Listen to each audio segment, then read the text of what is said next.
Universal Gravitation Summary. We start with Newton's law of universal gravitation, and that's right over here. The force between two objects is on a line connecting the two objects or masses, and we represent that line by the unit vector r. The negative sign in the equation indicates an attractive force. The gravitational constant, which was found by Henry Cavendish, is 6.67 times 10 to the minus 11th Newton meters squared per kilogram squared. We will define the gravitational field G, which is a vector. It's a vector field. We'll divide the force by a test mass, little m, and find out that G is minus G large M over r squared r hat.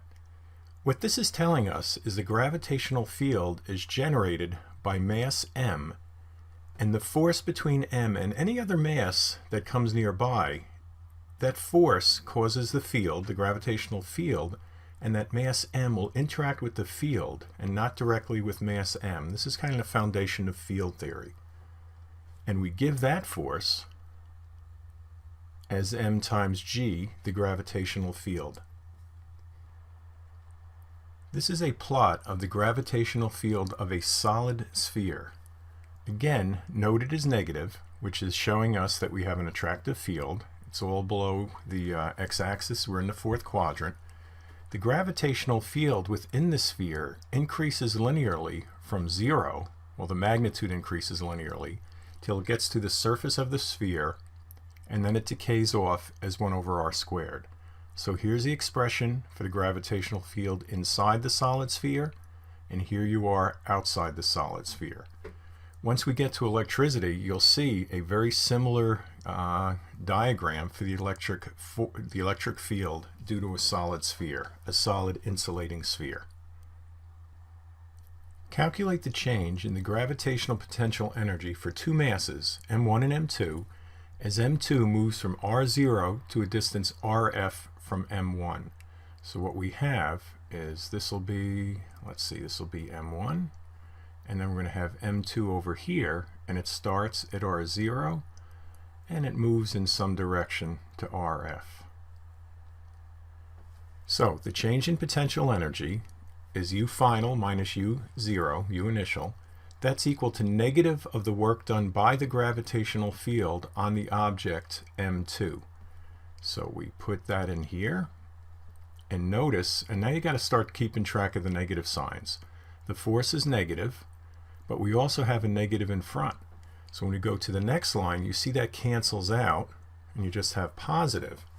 But now we're integrating dr over r squared, which puts the negative back in. So our final answer will be minus g m1 m2 parentheses 1 over rf minus 1 over r0. So now we're going to want to calculate an absolute gravitational potential energy between two masses.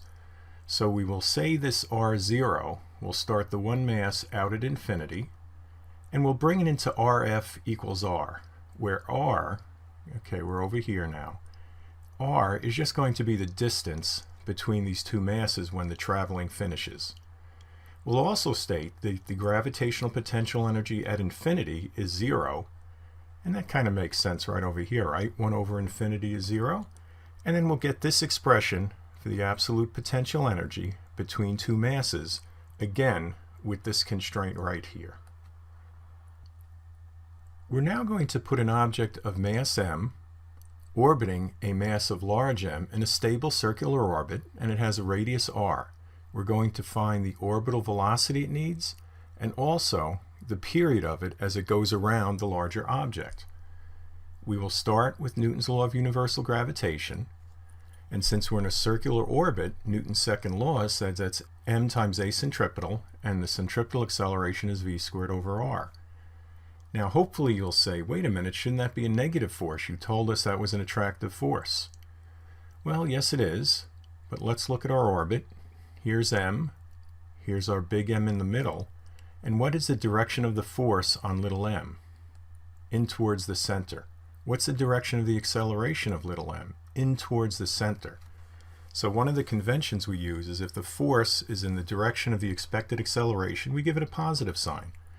And since this is a vector, in this case we choose positive into the middle. We're allowed to switch the sign there. So you do a little algebra, and you find that the orbital velocity is the square root of g big M over little r. That also tells you that it doesn't matter what the mass of the object is. If you're in a certain orbit, no matter what your mass, you have the same orbital velocity. Now let's find its orbital period.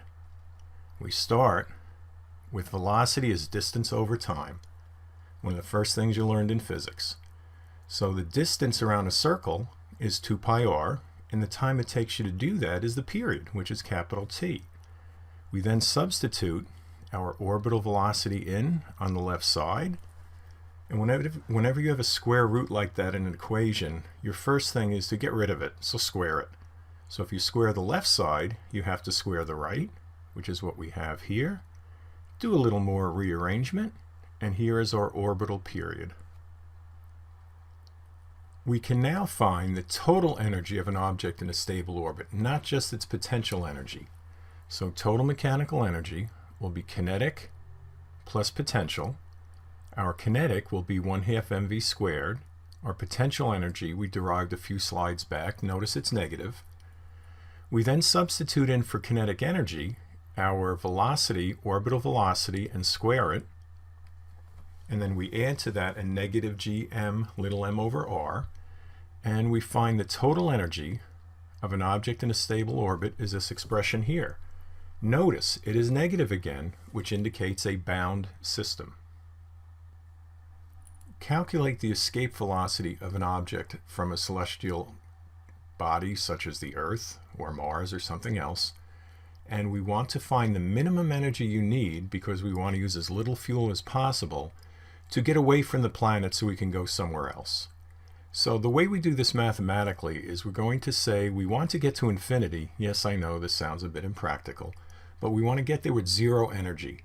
Because if we get to infinity with any energy above that, that means we had too much fuel. We could have used less and saved some money and saved some weight. So what we're going to do is start with conservation of total mechanical energy. Kinetic energy plus potential energy initial equals the final kinetic energy plus potential energy. And we know we want this term here to be 0. So that comes here. We put in our 1/2 mv squared escape velocity. We're trying to find a different velocity now. Our potential energy is here, and we're using the radius, in this case, let's say Earth. We're going to find the escape velocity for Earth because we're taking off from the surface of the Earth, or whatever other planet you want to do. We then start solving the equation here, and then we find out our escape velocity is the square root of 2 times gm over the radius of the Earth or whatever other planet we're interested in. And notice that's radical 2 times the orbital velocity we need. So if you just want to get into an orbit, once you get up there, you have to slow down so you don't have to keep going away from the planet. Summarizing Kepler's laws, which went into some level of detail in the presentation on gravitation, we have the first law: the planets of the solar system move in elliptical orbits with the sun at one of the foci. Second law: a radius vector drawn from the sun to the orbital path to the object sweeps out equal areas in equal times. And this has a consequence that the closer you get in your orbit to what you're orbiting, the faster you'll go. And then third law, which we actually just derived a few slides ago: the square of the period of an orbit is proportional to the cube of the orbital radius